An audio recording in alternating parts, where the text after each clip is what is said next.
અંકલેશ્વરમાં આદર્શ સ્કૂલ દ્વારા મતદાન જાગૃતિ રેલી યોજાઈ હતી। અંકલેશ્વર સ્થિત TM Shah and AVM Vidya Mandir દ્વારા મતદાન જાગૃતિ અંગે રેલીનું આયોજન કરાયું હતું। શાળાના વિદ્યાર્થીઓએ પ્લે કાર્ડ સાથે લોકો મતદાન કરવા અપીલ કરી હતી।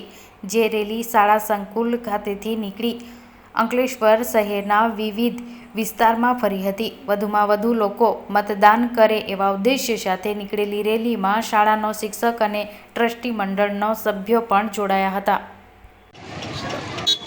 નમસ્તે, જાગૃતિ પટેલ, ગુજરાત શિક્ષણ સેવા વર્ગ 2 જિલ્લા શિક્ષણ અધિકારી ભરૂચ કચેરી વતી આજે અમે આદર્શ સ્કૂલ પીએમ શાહ ખાતે મતદાન જાગૃતિ કાર્યક્રમ અંતર્ગત અહીં આવ્યા છે। પ્રભાત ફેરી અંતર્ગત લોકોમાં મતદાન વિશે જાગૃતિ વધે તે માટેનો એક કલેક્ટર સાહેબશ્રીનો ખૂબ સહિયારો પ્રયાસ છે અને આ પ્રયાસ અંતર્ગત અમે લોકો વધુને વધુ મત આપે અને આપણા ભરૂચ જિલ્લાનું મહત્તમ વોટિંગ થાય